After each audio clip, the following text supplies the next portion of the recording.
What does it mean to be an overcomer? Well, for Terrill, it meant being a fighter, fighting for his family, fighting for his health, and then also fighting for his community. So my name is Terrill Musser. I was born in a small town of Hilldale, Utah, on the border of Arizona and Utah. We call it Short Creek. And this was a place where the FLDS came after the manifesto to live polygamy. And polygamy is where you have more than one wife. I was raised there my entire life until 2002. I had a disagreement with the prophet and ended up leaving on my own, starting my life in the world. The world life was very interesting for me, very hard. And so I was gone from my community for about 15 years. In 15 years, I came back. And during that process of coming back, the town was completely ruined and just dissolved.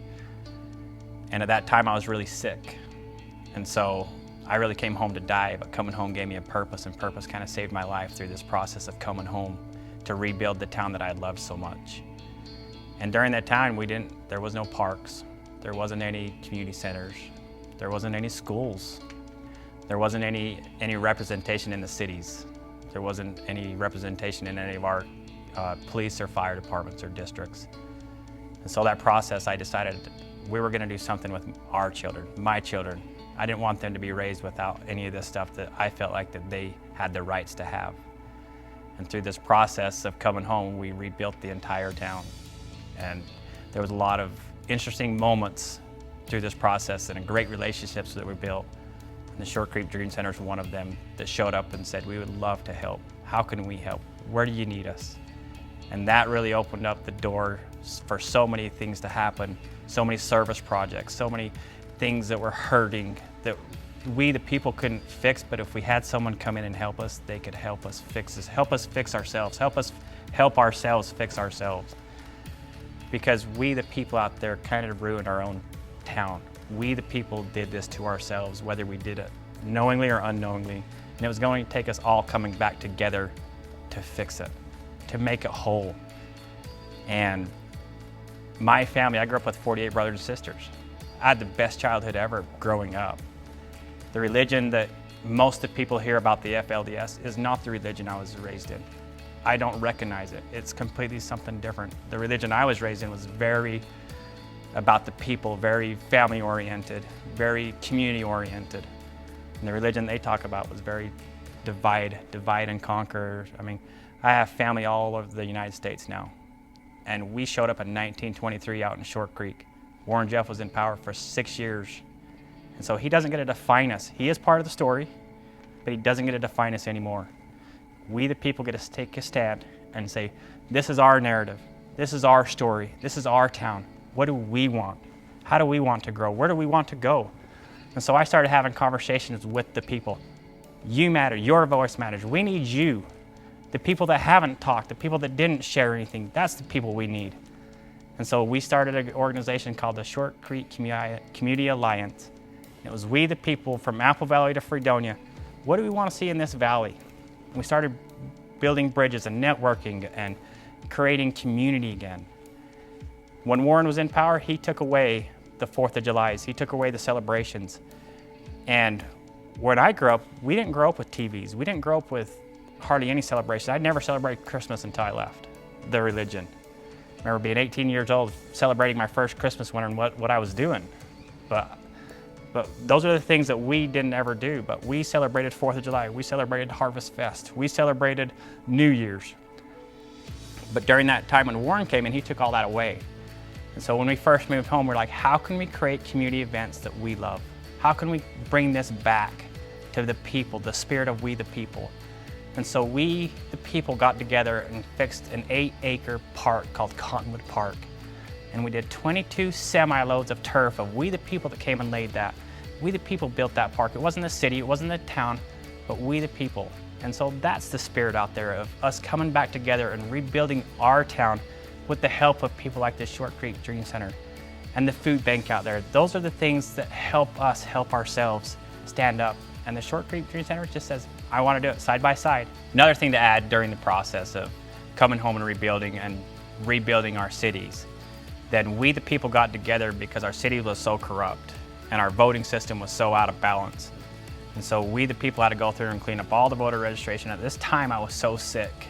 And I was doing a lot of stuff from bed, and we needed a new mayor. And so we, the people, got together and we held a mock election. And everybody wanted me to be the mayor, but I was so sick at the time. I says, no, we need someone strong in there. We need someone that's gonna be a leader. We need someone, because it's gonna take so much work, whoever goes in there first in our city. And so Donnie Jessup stood up and says, I'll be the mayor. And I says, perfect, I'll support this. And so during this process, we did this mock selection and we retook over our city of we the people. So for the first time in Hilldale City history in 2016, the city actually represented we the people, not the church, not the religion.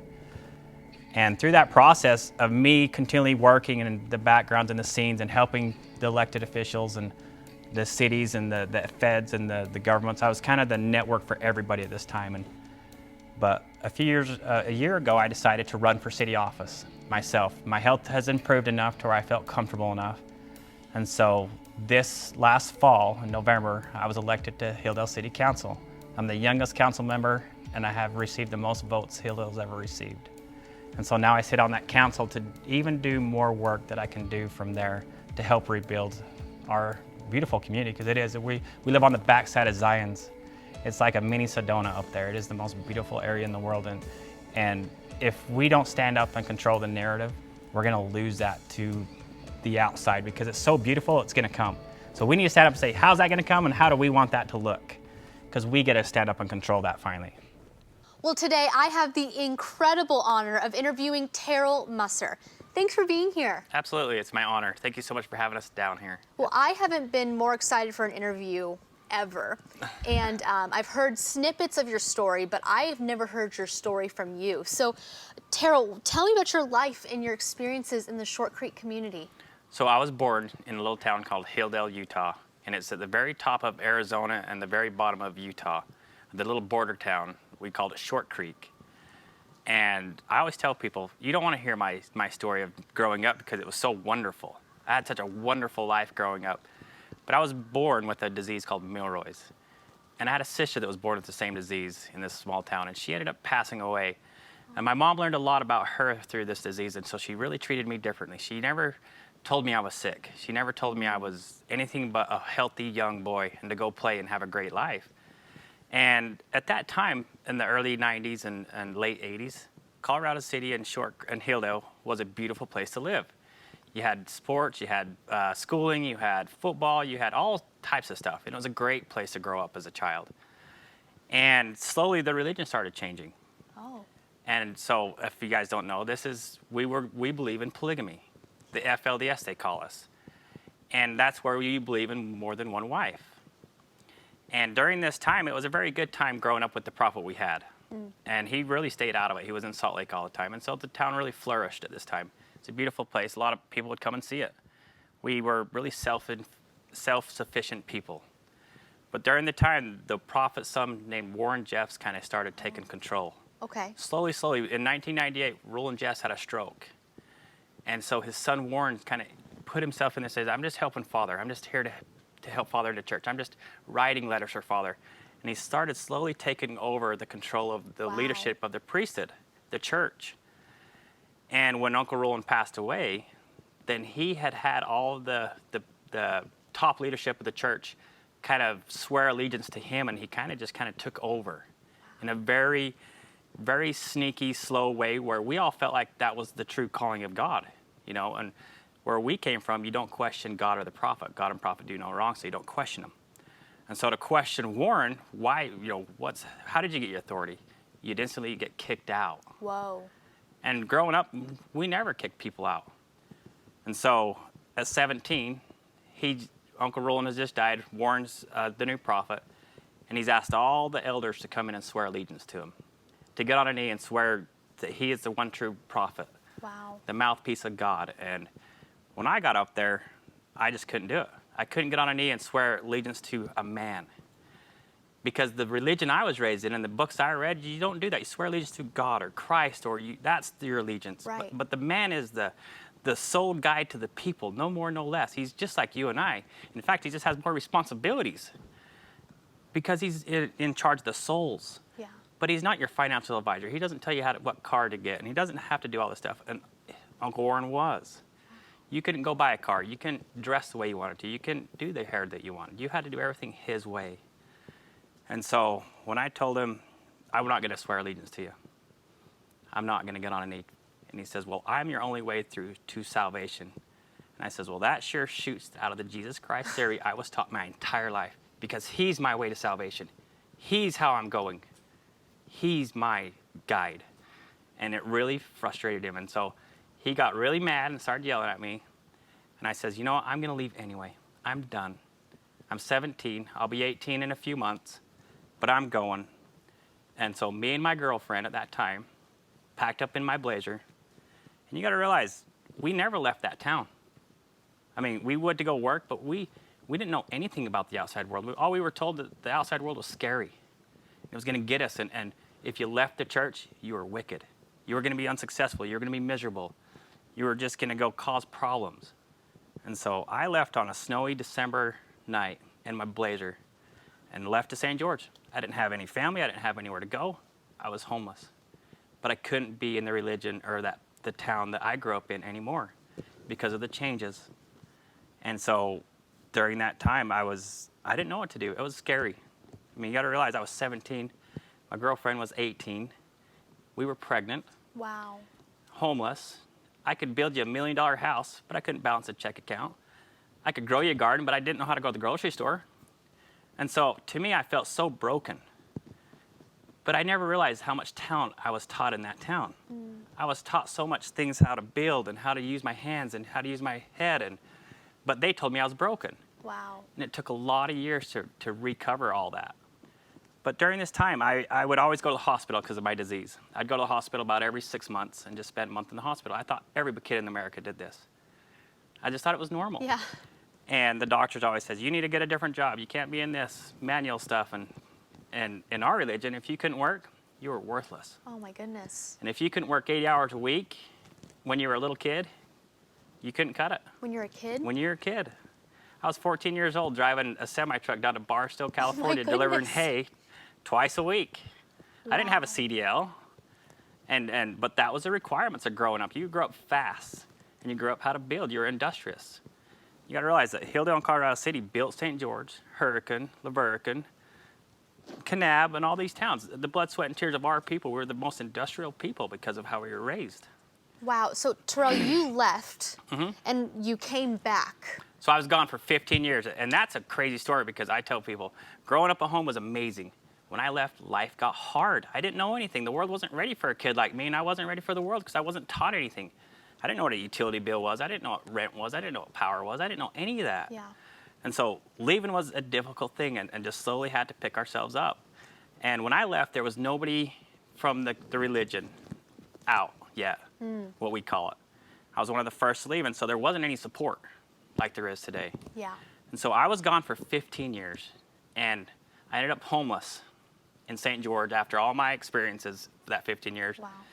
And I got bone cancer really bad. And they were going to come in and just cut my legs off.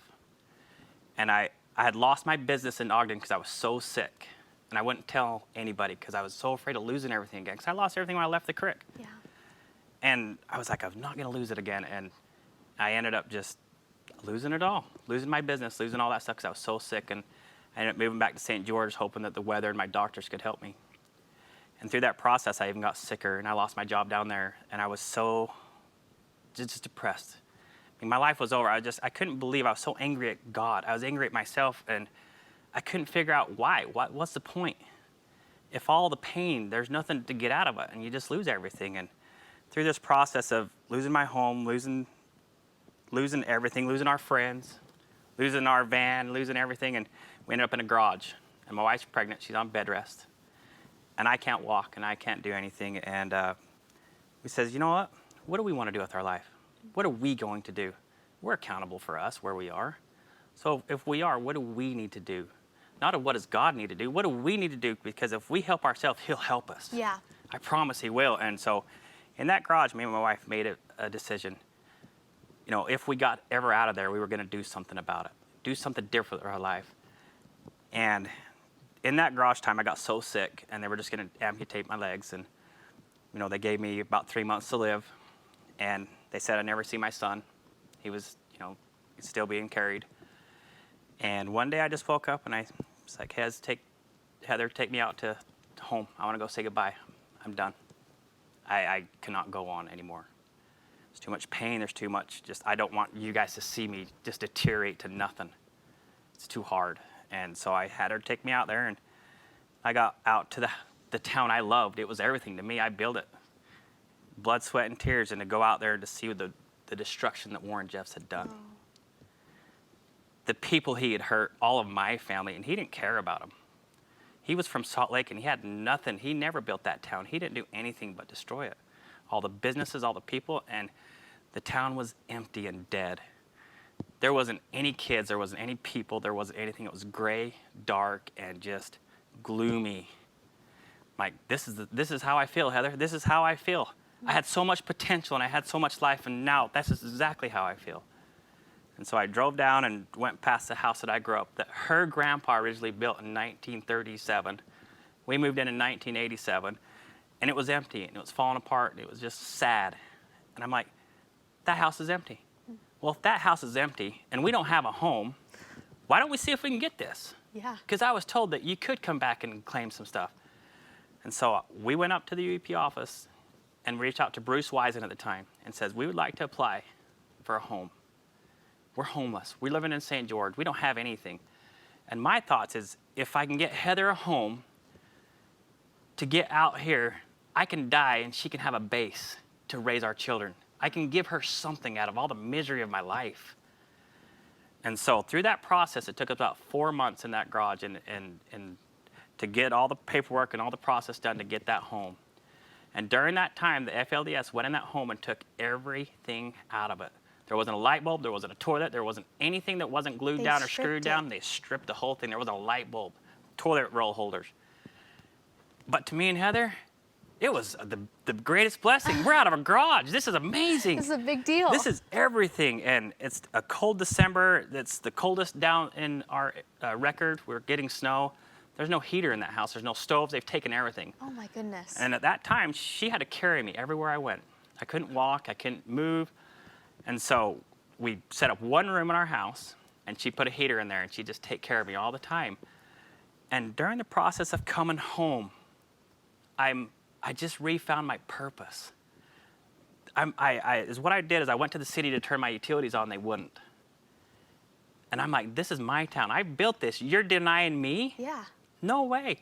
And so I had to get the Attorney General on the phone, and it was just, from the day one, it was just a fight with the people.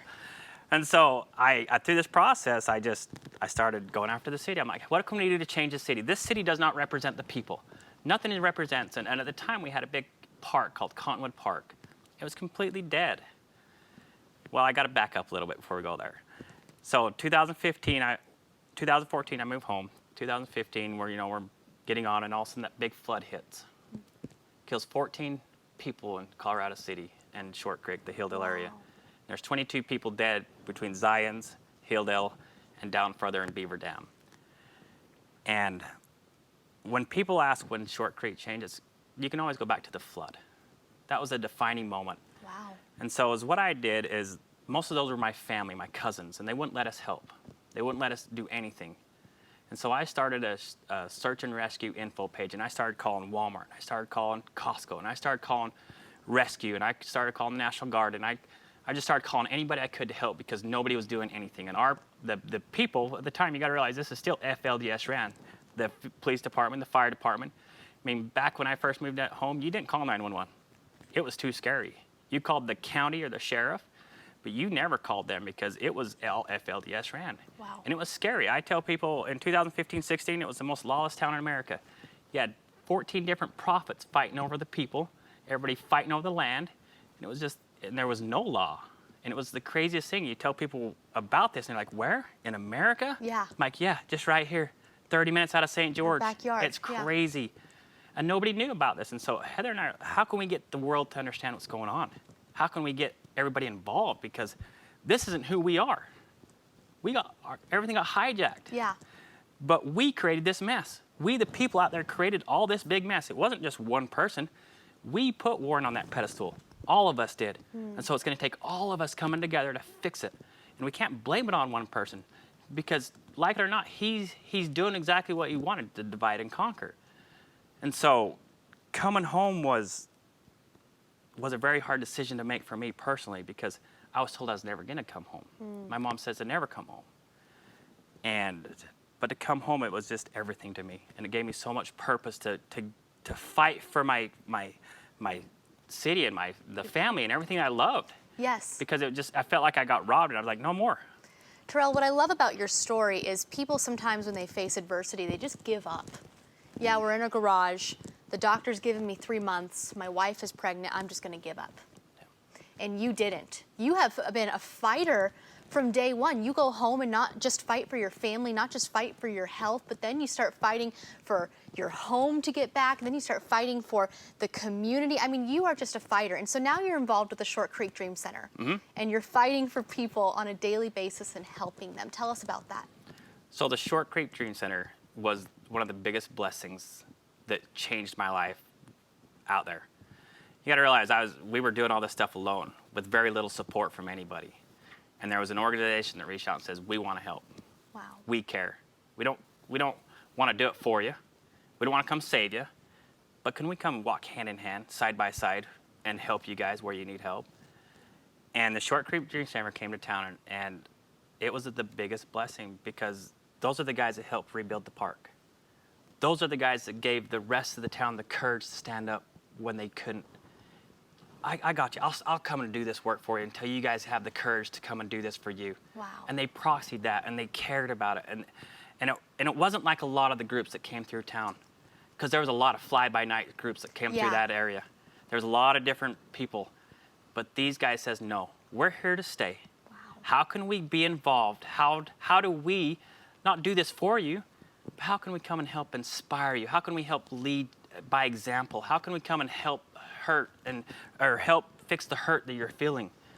And it's just, what is there saying? It's see a need, feel a need. Find a need and fill it. Find a hurt and heal it. And it's just the most beautiful thing for that area. And so what do you think Short Creek needs, the community? What do you think they need the most right now? To me, it's continued support like we've been getting, because it's taken a long time to slowly educate everybody to rise to the better of themselves. But programs like the Dream Center is something that is going to have to be there for some time because the people really need it. Yeah. But there's moms out there that Dream Center really helps educate, and there's kids. Another thing that Dream Center does, offers a safe place for people to gather. And so if we can gather like that more and more, it helps us heal. Yeah. But the programs that they offer, that food bank, it literally feeds the entire town. That you wouldn't believe the blessings that one food bank does. It is one of the most incredible gifts, along with the Dream Center, with the volunteers. And also what it's offering is a chance for our town to volunteer back. And we can start serving our own people and jumping in and helping. Yes. We gotta help ourselves so that we can help others. Yes. And so having those programs that you guys that the Dream Center is doing is vital for that area. In fact, it is one of the reasons we've been so successful with our 4th of July's, our events. We just did a really fun community run to raise awareness of suicide and substance abuse. We couldn't do that without the Short Creek Dream Center. We just couldn't. We don't have that type of stuff out there quite yet. We don't have the infrastructure. And so it's so important for that stuff to happen because it's not happening. It never has. And so a lot of the stuff we're doing is first.